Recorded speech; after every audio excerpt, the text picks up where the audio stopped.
You know, used to we had maps and we had different flashers and such as that back years ago, that whenever we wanted to find a hump, we had to really know where we were going. But now, since you've got your GPSs and such as that, it makes it a lot easier. So welcome back to the shop, everybody. We're glad you're here. Glad to see you, and just come on in and we'll talk for a minute. Today we're talking about fishing a hump.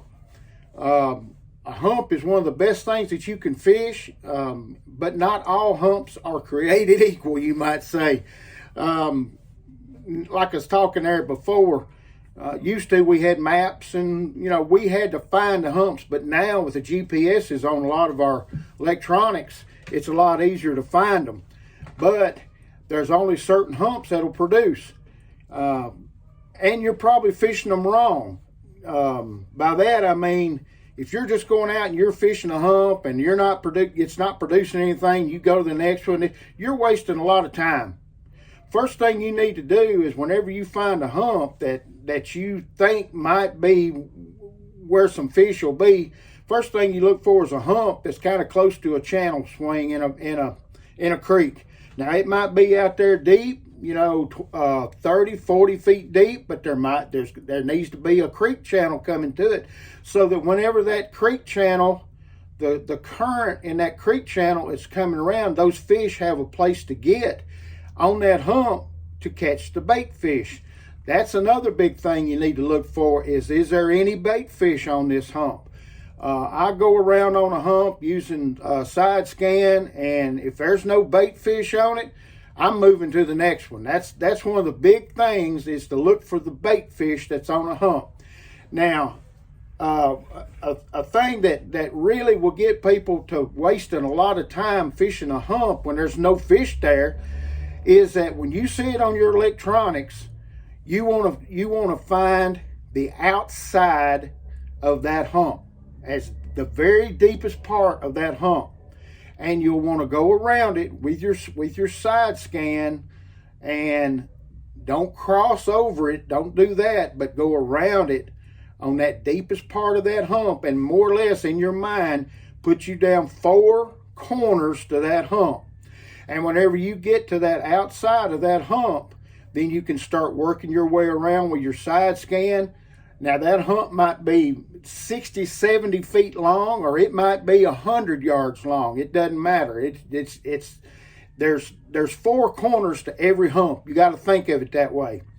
You need to find the deepest part of that hump.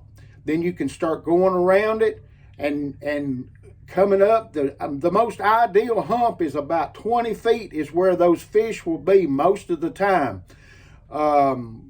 You'll look for on your side scan for the bait fish. Again, the thermocline comes into play. You know, those bait fish are not going to be below thermocline, so you can look for that. And go around it and look for where they're at. They may not be on this side of that hump, but they're all on this side. So you want to look at those things before you ever start fishing a hump, because there might not be anything there for you to catch. Most of the time, especially in the summertime, I might find a hump that's out really close to deeper water, say 40, 45 feet, that comes up. Then I'll start fishing that hump like I would a ledge, basically. A lot of times I'll use a swing head and with a magnum worm or something like that.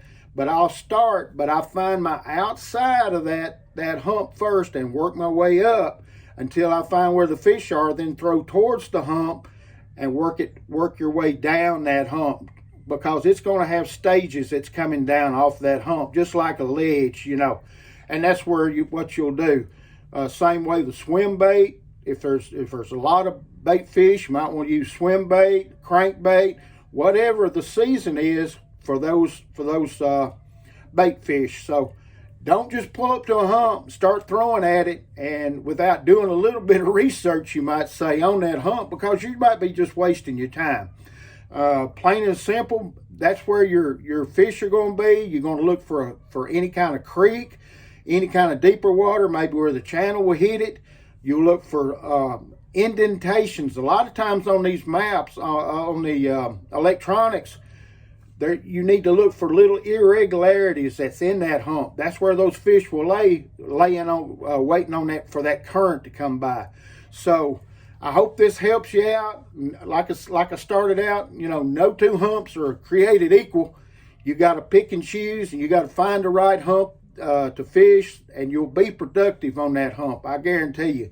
But there's certain things you got to look for to find that one hump that's going to produce for you. So I appreciate it. Come on back down to the shop. We'll talk again, and subscribe to the channel. And I appreciate all of you. I really do. Thanks a lot.